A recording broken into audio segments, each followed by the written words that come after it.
kasih Ibu Estu, Bapak Ibu yang dikasih dalam Tuhan Yesus Kristus. Pada pagi hari yang cerah ini kita bersama-sama akan merenungkan sebagian dari firman Tuhan. Adapun firman Tuhan yang akan kita renungkan pada pagi hari ini diambil dari kitab Roma 3. Kitab Roma 3 ayat 21 sampai dengan 27. Sebelum kita membaca firman Tuhan, marilah kita berdoa. Bapa yang di surga, kami datang menghadap Engkau sebagian dari anak-anak-Mu di tempat ini. Berkatilah kami semua dalam kondisi kami sehat walafiat. Berkati juga ya Bapak, saudara-saudara kami yang saat ini masih dalam perjalanan ke tempat ini ataupun yang belum sempat hadir ke tempat ini. Biarlah Bapak sendiri membimbing sehingga mereka yang dalam perjalanan bisa sampai tempat ini dengan semangat, dan bagi mereka yang masih berhalangan pada hari ini, biarlah Bapak yang menuntun mereka dengan waktu mereka bersama-sama dengan kami untuk merenungkan sebagian firman-Mu. Berfirmanlah ya Bapa, kami siap mendengar dan melaksanakannya dalam kehidupan kami hari ini. Terima kasih ya Bapa. Kami serahkan semuanya ini hanya di dalam nama Tuhan Yesus Kristus. Amin.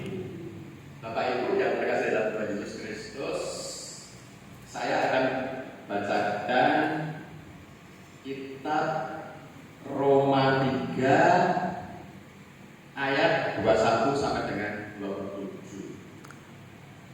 Tetapi sekarang tanpa hukum Taurat, kebenaran Allah telah dinyatakan, seperti yang disaksikan dalam kitab Taurat dan kitab-kitab para nabi, yaitu kebenaran Allah karena iman dalam Yesus Kristus bagi semua orang yang percaya, sebab tidak ada perbedaan. Karena setiap orang telah berbuat dosa dan telah kehilangan kemuliaan Allah, dan oleh kasih karunia telah dibenarkan dengan cuma-cuma karena penebusan dalam Kristus Yesus. Kristus Yesus telah ditentukan Allah menjadi jalan pendamaian karena iman dalam darahnya. Hal ini dibuatnya untuk menunjukkan keadilannya, karena ia telah membiarkan dosa-dosa yang telah terjadi dahulu pada masa kesabarannya. Maksudnya ialah untuk menunjukkan keadilannya pada masa ini, supaya nyata bahwa ia benar dan juga membenarkan orang yang percaya kepada Yesus. Jika demikian, apakah dasarnya untuk bermegah? Tidak ada. Berdasarkan apa? Berdasarkan perbuatan? Tidak, melainkan berdasarkan iman. Demikianlah firman Tuhan. Berbahagialah mereka yang mendengarkan dan melaksanakannya dalam kehidupan hari lepas hari. Bapak Ibu yang terkasih dalam Tuhan Yesus Kristus, renungan kita pada pagi hari ini bertema kita dibenarkan karena iman. Kita dibenarkan karena iman. Bapak Ibu saudara-saudara yang terkasih dalam Tuhan Yesus Kristus, tentunya kita tidak asing dalam peribahasa seperti mendapat durian runtuh. Seperti mendapat durian runtuh. Mendapat sebuah keberuntungan tanpa disangka-sangka. Misalnya, tanpa kerja keras kita mendapatkan sesuatu yang sungguh berkualitas.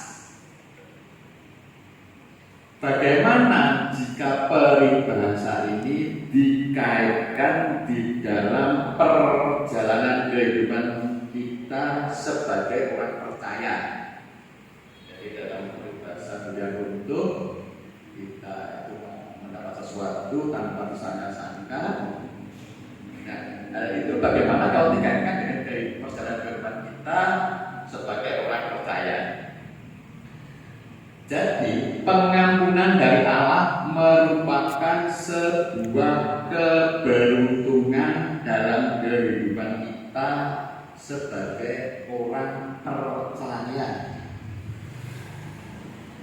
Rasul Paulus mengingatkan setiap orang percaya bahwa kita dibenarkan dan diselamatkan karena iman di dalam Yesus Kristus.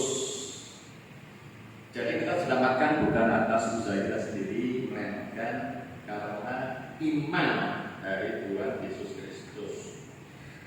Pengampunan Allah diberikan secara cuma-cuma kepada kita semua umat manusia.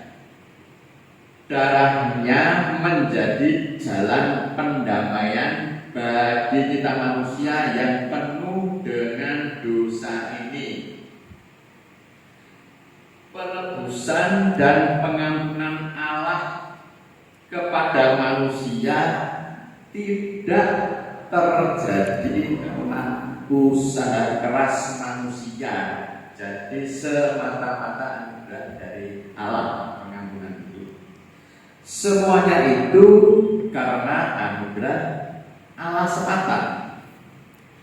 Manusia diciptakan sebagai makhluk sosial.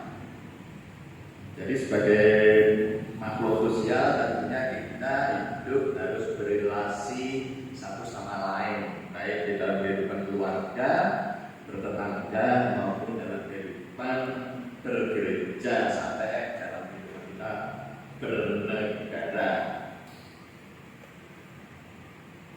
Tatkala hubungan semakin erat, kemungkinan terjadi gesekan semakin besar. Jadi tentunya kita kalau semakin lama kita hubungan erat, kemungkinan gesekan antar relasi itu akan semakin besar. Untuk itu, sebagai orang-orang yang dilimpahi anugerah pengampunan, kita diundang untuk hidup di dalam anugerah pengampunan itu. Walaupun kita sebagai manusia itu dalam relasi kita antar manusia itu, kalau kita semakin berhubungan dekat, kemungkinan besar gesekannya semakin besar. Oleh karena itu, anugerah yang cuma-cuma dari Tuhan itu, kita diundang untuk hidup di dalam anugerah itu. Artinya kita harus selalu mengampuni kalau ada kesalahan di antara kita. Hidup di dalam anugerah pengampunan berarti tidak membiarkan diri larut di dalam penghakiman terhadap manusia. Di samping kita harus juga mengampuni, kita juga tidak dapat larut di dalam penghakiman terhadap sesama kita sendiri. Hidup di dalam anugerah pengampunan berarti tidak mengukur orang lain dengan alat ukur kita sendiri. Jadi semua orang disamakan dengan alat ukur kita. Tentunya alat ukur orang akan berlainan. Jadi kita harus juga menyadari bahwa orang lain itu juga mempunyai semacam alat ukur lah gitu.